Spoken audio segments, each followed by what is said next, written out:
मनीष जी, आपने ठान लिया है कि अब की बार तो जो है सांसद का चुनाव लड़ना ही है, चाहे टिकट मिले या ना मिले, ऐसा भी कुछ है या फिर टिकट मिलेगा तभी चुनाव लड़ा जाएगा?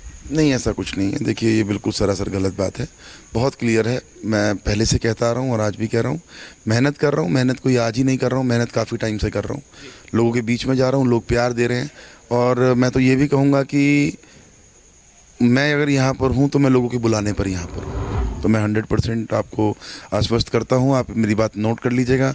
हम कैराना लोकसभा भी जीतेंगे, हम कैराना विधानसभा भी जीतेंगे। कैंडिडेट चाहे कोई भी कैंडिडेट कोई भी हो, साथ देंगे मतलब आप? नहीं नहीं, हम तो क्लियर है। देखिए, आप इसको चाहे मुझसे लिखवा लीजिए, हम ईमानदारी के साथ, क्योंकि मेरे पिताजी एमएलसी हैं, तो पार्टी का हम एक कार्यकर्ता के रूप में हम लोग काम कर रहे हैं।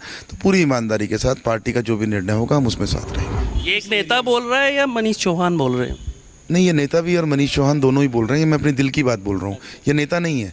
ये जो सच्चाई है, वास्तविकता है। आप कहीं भी सर्वे करिए, हिंदुस्तान के अंदर अगर सबसे अच्छा इंसान, सबसे ज़्यादा अच्छी मेहमान नवाजी कहीं होती है तो वो यही बेल्ट है जो यमुनानगर से टच होती हुई, ये हमारा जो सहारनपुर का इलाका है, ये मेहमान नवाजी के लिए पुराने टाइम से फेमस है। अगर पब्लिक मुझे प्यार कर रही है और मुझे लगता है कि मेरे साथ मुझ पे वो भरोसा कर रहे हैं, तो मैं उस नेतृत्व को लेकर चलना चाहता हूँ। मैं चाहता हूँ कि मैं इन लोगों की जो छोटी छोटी समस्या है, अगर कहीं भी इस पूरी लोकसभा में और धीरे धीरे इस दायरे को अगर मैं आगे बढ़ाऊँ कि पूरा सहारनपुर जनपद में या शामली जनपद में या मुजफ्फरनगर में, मेरठ में, बागपत में, जो भी हमारा जो एरिया हमें टच करता है, जो लोग हमारे संपर्क में, मैं चाहता हूँ इन फ्यूचर उनको कभी कोई प्रॉब्लम आए, उनको कोई मुसीबत आए, उनको कहीं ज़रूरत पड़े तो वो देखें। नमस्कार, स्वागत है आपका हिंदुस्तान 9 पर।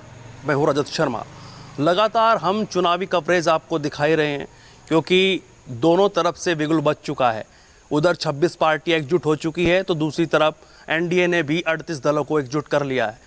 लेकिन बात अब हम कैराना जो लोकसभा है उसकी कर रहे हैं।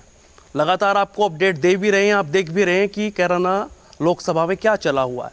अभी हम कवरेज करते हुए आ रहे थे गंगो से, तो यहाँ पर एक गांव पड़ता है नया गांव। तो नया गांव में एक थोड़ी हमें भीड़ दिखी। तो वो होता है ना कि पत्रकारों को खुशबू आ जाती है नेताओं की। तो हमें यहाँ पर मनीष चौहान मिल गए और मनीष चौहान बैठे हैं यहाँ पर, और भी काफ़ी सारे लोग बैठे हैं। एक बार दिखाइएगा। मैं कह चल क्या रहा है, रात के 10:30 बज रहे हैं और मुझे लग रहा है कि कैंपेन तो शुरू नहीं हो गई है। अब आइए सीधा इनसे बातचीत करेंगे। मनीष जी, आखिरकार चल क्या रहा है 10:30 बजे? नहीं, कुछ नहीं, मैं तो अभी जस्ट आया हूँ यहाँ पर। एक्चुअल में मेरा पिछले 3 दिन से यहीं पे प्रवास है नकुड़ विधानसभा में, जो हमारे बाढ़ प्रभावित गांव हैं। तो लगभग सभी गांवों में हम लोग गए हैं और हमने रात्रि प्रवास यहीं पे किया है।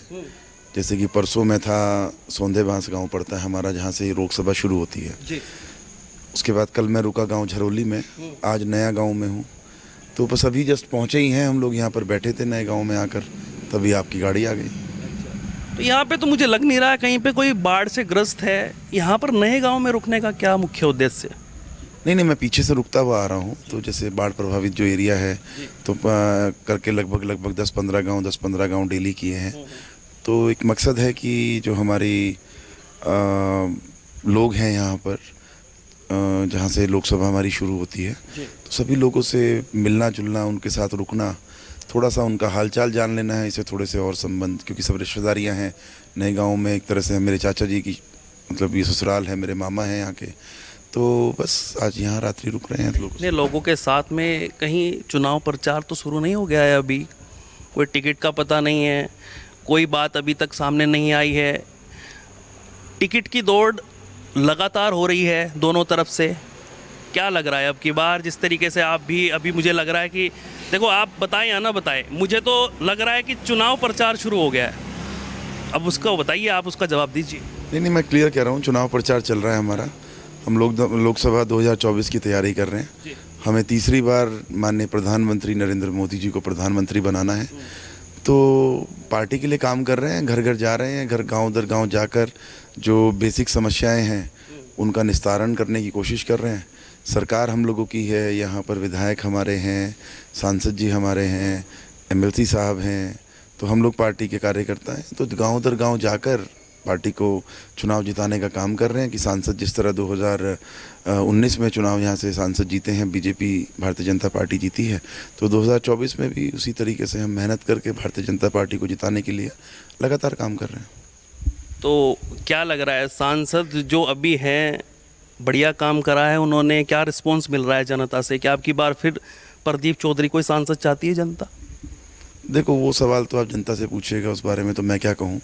मैं तो एक ही बेसिक आपने कहा ना आप पार्टी के हिसाब से आए हैं, या फिर ये कहिए कि मनीष चौहान जो हैं वो अपना कैंपेन करने के लिए आए हैं, यानी कि टिकट जो मिलेगा काम करके आप दिखा रहे हैं, काम कर रहे हैं, मेल जोल कर रहे हैं, क्योंकि जसाला से शामली, कैराना और यहाँ ये जो पूरा इलाका है इधर की साइड में, जब आप नकुड़ गंगों की बात कर रहे हैं, तो क्या लग रहा है इधर कुछ वर्चस्व बनाने के लिए आए हैं, कुछ मेल जोल बढ़ाने के लिए आए हैं? क्या ऐसा लग रहा है कि भाई चौहान साहब इधर आ रहे हैं तो मिलेंगे, बातचीत होगी, कहेंगे कि टिकट विकेट की मांग करी जाए, ऐसा लग रहा है? मैं ये कहता हूँ कि ये शुरुआत है लोकसभा की। सौंदेबांस और गादीपुर जो हमारे गांव भूड़ गादीपुर ये पड़ते हैं, तो ये शुरुआत है। दूसरी बात, वर्चस्व की बात ये है, मेरे पिताजी पिछले 40 वर्षों से 45 वर्षों से यहाँ पे लोगों की सेवा कर रहे हैं। तो ये सब यहाँ पर कुछ वजूद बनाने की ज़रूरत नहीं है। ये सब हमारे रिश्तेदार, हमारा परिवार, सब जुड़े हुए लोग हैं और बहुत पुराने संपर्क हैं। तो सभी लोगों के साथ संपर्क हमारा पुराना है, तो ऐसी तो कोई बात नहीं कि यहाँ पर वो करने आए। हाँ, पार्टी के लिए काम कर रहे हैं और फिलहाल क्योंकि ये निर्णय पार्टी का है, कैंडिडेट कौन होगा, कैंडिडेट जो भी होगा सब मिलकर उसको चुनाव लड़ाने का काम करेंगे। डेमोक्रेसी है, संविधान हमारा कहता है जब भी कोई चुनाव आता है, चाहे छोटा चुनाव है चाहे बड़ा चुनाव है, तो बहुत से कैंडिडेट होते हैं, सबको अधिकार है टिकट मांगने का। टिकट बहुत लोग मांग रहे हैं, अकेला मनीष चौहान ही नहीं मांग रहा है, और भी कई कैंडिडेट हैं, सब लोग टिकट मांग रहे हैं। ये पार्टी के ऊपर है कि पार्टी किसको कैंडिडेट बनाती है और किसको मौका देती है। जिसको भी पार्टी मौका देगी, जिसके ऊपर भी पार्टी विश्वास जमाएगी, उसको सब मिलकर चुनाव लड़ाने का काम करेंगे। अच्छा, आपको क्या लग रहा है, क्या रिस्पॉन्स आपको मिल रहा है इधर की तरफ से? जैसे आप जा रहे हैं, लोगों से मिल रहे हैं, बातचीत हो रही है, तो क्या रिस्पॉन्स मिल पा रहा है?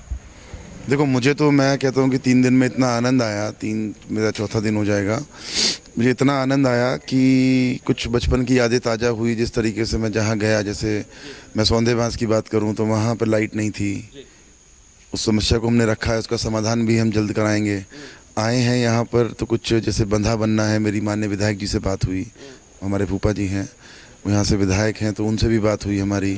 तो हमने उनको कहा मिलकर हम सब लोग प्रयास करेंगे, सांसद जी हैं, सभी लोग हम क्योंकि एक ही पार्टी के हैं, सब लोग अपना जिम्मेवारी से हम लोग प्रयास कर रहे हैं कि उन समस्याओं का समाधान किया जाए और मिलकर। अभी तो फ़िलहाल सब कमल के फूल को लेकर चल रहे हैं कि हम कमल के फूल को लेकर आगे चलें और माननीय मोदी जी के चेहरे को, माननीय योगी जी के चेहरे को लेकर चलें। उसके बाद पार्टी जिसको भी कैंडिडेट बनाती है, सब लोग मिलकर, सब टोटल पूरी पार्टी के, एक छोटे कार्यकर्ता से लेके बड़े कार्यकर्ता, उसको चुनाव लड़ाने का काम करें। मनीष जी, आपने ठान लिया है कि अब की बार तो जो है सांसद का चुनाव लड़ना ही है, चाहे टिकट मिले या ना मिले, ऐसा भी कुछ है, या फिर टिकट मिलेगा तभी चुनाव लड़ा जाएगा? नहीं, ऐसा कुछ नहीं है। देखिए, ये बिल्कुल सरासर गलत बात है, बहुत क्लियर है। मैं पहले से कहता आ रहा हूँ और आज भी कह रहा हूँ, मेहनत कर रहा हूँ, मेहनत कोई आज ही नहीं कर रहा हूँ, मेहनत काफ़ी टाइम से कर रहा हूँ, लोगों के बीच में जा रहा हूँ, लोग प्यार दे रहे हैं। और मैं तो ये भी कहूँगा कि मैं अगर यहाँ पर हूँ तो मैं लोगों के बुलाने पर यहाँ पर हूँ। मुझे बराबर हमारे युवा साथी, हमारे बड़े बुजुर्ग सब लोग बुला रहे हैं, फ़ोन कर रहे हैं, मैसेजेस कर रहे हैं, बुला रहे हैं। उनको कहीं ना कहीं लग रहा है कि कुछ चीज़ें हैं जो हमें करना चाहिए, जिस चीज़ पे वो भरोसा। आपको लग रहा है कि ये जो क्षेत्र है ये विकास से वंचित आपको लगा कुछ, कि काम नहीं हो पाया इस एरिया में? नहीं, काम चल रहा है धीरे धीरे। देखिए, अभी 1 साल हुआ है विधानसभा को, तो काम चल रहा है। लोकसभा की अगर हम बात करें, देखिए कैराना लोकसभा, देखिए कुछ चीज़ें हैं, जैसे यहाँ पे बाढ़ आई है तो उसमें तो कोई कुछ नहीं कर सकता। बरसात है, पानी अगर ऊपर से आ गया तो कोई सरकार नहीं रोक सकती है, कोई नेता नहीं रोक सकता है। हाँ, कुछ चीज़ें हैं, कुछ मूलभूत समस्याएं हैं जो ज़मीन ग्राउंड लेवल पे जो कुछ प्रॉब्लम्स हैं यहाँ पर, उनको ये समाधान की ज़रूरत है। तो मैंने यहाँ पे लोगों से बात की, लोगों को जागरूक किया। मैंने कहा कि हम लोग, चाहे हमें लखनऊ जाना पड़े, चाहे दिल्ली जाना पड़े, हम अपने लोगों को इकट्ठा करेंगे।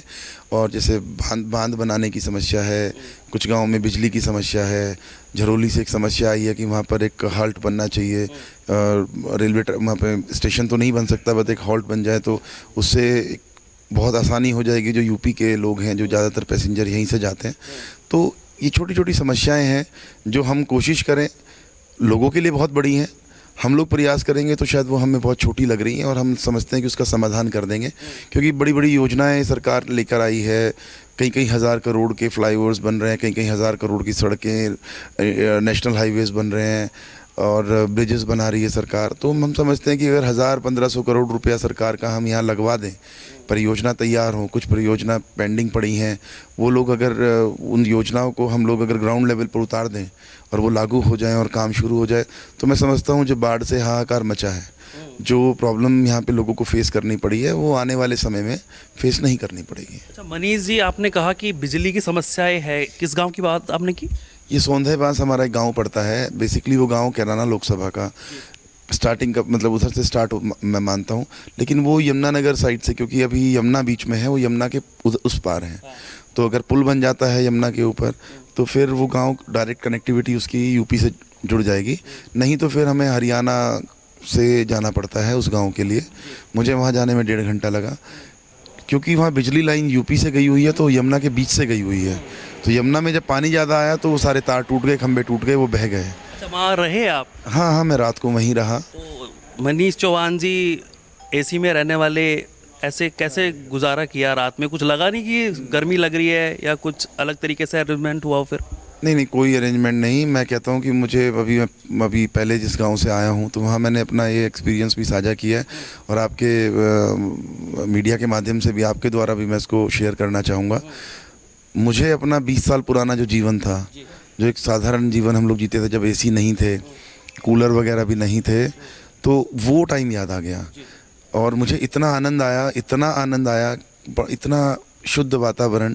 मैं चिंतित हूँ कि वहाँ पर लाइट होनी चाहिए थी और कोशिश करेंगे हो जाए, लेकिन एक अलग आनंद था। वहाँ हवा, वहाँ का पानी, वहाँ हमने खाना खाया, सुबह रहे, दिन में रहे हम, लगभग मेरा 1 दिन वहाँ बीता। तो मुझे बड़ा आनंद अनुभव हुआ और मुझे जो बचपन का मेरा जीवन था, 20 साल 25 साल पहले का जो मेरा जीवन था, जब हम यंग एज में आए, नए नए टीनेजर्स थे, तो वो टाइम मुझे याद आया। हम छत पे सोते थे, ठंडी ठंडी हवा होती थी, तो बहुत, वैसे तो बड़ा मज़ा आया मुझे। और मैं 3 दिन से, मुझे पता ही नहीं है गाड़ी में, अभी आप मेरी हालत देखेंगे, पसीनों में मैं भीगा हुआ हूँ सारा। तो एक अलग ही आनंद है जब अपने लोग प्यार देते हैं। और ये तो खैर मतलब मैं समझता हूँ कि धरती का सबसे प्यारी जगह है, जहाँ के लोग एक साफ़ सुथरे मन से, बड़ी मीठी बोली और बहुत अच्छे से लोगों को प्यार, जो रिस्पेक्ट, जो मेहमान नवाजी। ये एक नेता बोल रहा है या मनीष चौहान बोल रहे हैं? नहीं, ये नेता भी और मनीष चौहान दोनों ही बोल रहे हैं। मैं अपने दिल की बात बोल रहा हूँ, ये नेता नहीं है। ये जो सच्चाई है, वास्तविकता है। आप कहीं भी सर्वे करिए, हिंदुस्तान के अंदर अगर सबसे अच्छा इंसान, सबसे ज़्यादा अच्छी मेहमान नवाजी कहीं होती है, तो वो यही बेल्ट है जो यमुनानगर से टच होती हुई, ये हमारा जो सहारनपुर का इलाका है, ये मेहमान नवाजी के लिए पुराने टाइम से फेमस है।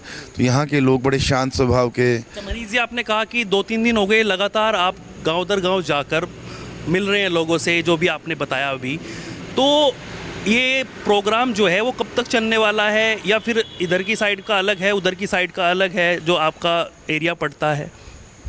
नहीं, ये अलग अलग फेस में बनाया है हमने। फ़िलहाल हमारा जो प्रवास है ये, क्योंकि लोकल की हमारी तीनों विधानसभा, तो हम डेली सुबह जाके शाम को कवर भी कर सकते हैं। और कई बार मैं वहाँ भी रुकता हूँ, कई बार चले जाते हैं कहीं, तो अगर बहुत लेट हो गए तो वहाँ सो भी जाते हैं, ऐसा कुछ नहीं है। लेकिन यहाँ क्योंकि ये इतना दूरी पड़ जाती है कि पूरा दिन लग जाता है आने जाने में, तो लोगों की समस्या को अगर आप खाली हाथ लगा के तो नहीं जाएंगे।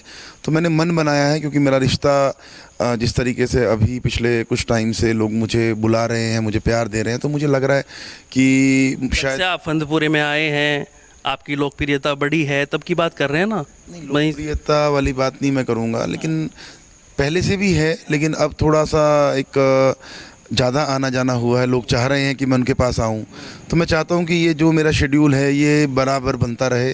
भगवान मुझे मौका दे ना दे, वो एक इन फ्यूचर डिसाइड होगा क्या होना है क्या नहीं होना है। लेकिन मैंने प्रयास किया है, मैंने वादा किया अपने लोगों से कि जब तक मैं हूँ, बेशक मुझे टिकट मिले ना मिले, वो कोई मेरी प्रायोरिटी नहीं है। मेरी प्रायोरिटी है कि मैं लोगों के, क्योंकि मैं सक्षम हूँ। आपने पूर्व में भी मेरे वक्तव्य सुने होंगे, मैंने जो भी मेरे वर्ड्स हैं वो ये हैं कि ठीक है, सांसद होना एमएलए होना, विधायक होना ये अलग चीज़ है, लेकिन नेता होना एक अलग विषय है।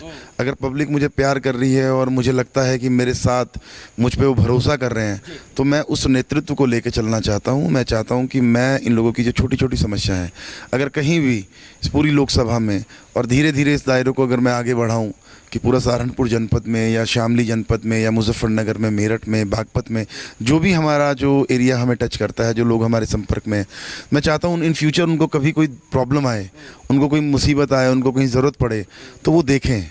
मनीष जी, जब हम जनता में जाते हैं, बातचीत करते हैं, ओपिनियन करते हैं, तो लोग कह रहे हैं कि भारतीय जनता पार्टी का कैंडिडेट होना चाहिए। उनको मतलब नहीं है चाहे मनीष चौहान हो, चाहे प्रदीप चौधरी हो या चाहे कोई अन्य हो।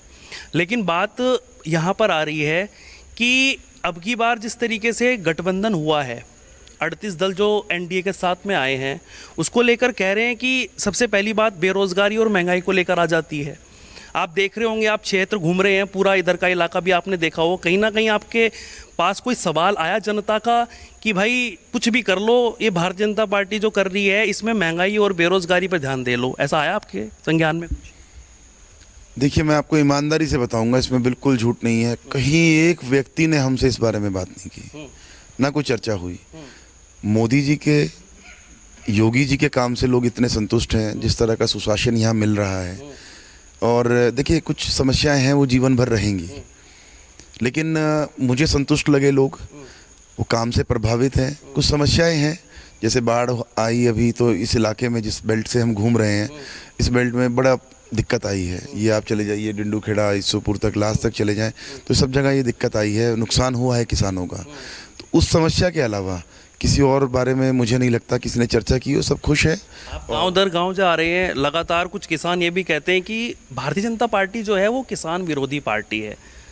आप जैसे हमसे लोग पूछते हैं कि नेताजी से पूछना, मोदी जी से पूछना, योगी जी से पूछना, तो आपके सामने नहीं आया कुछ? या फिर जितने मिले जुले लोग हैं उनके घर पे ही जा रहे हैं, या जो आपको बुला रहे हैं, जो आपको चाहते हैं उनके घर पे ही जा रहे हैं, या किसी और के घर पे भी जाकर कुछ बातचीत हुई है, या अदर रैंडमली आप गए हैं किसी के यहाँ, उनसे आपने हालचाल पूछा हो कि भाई क्या चल रहा है?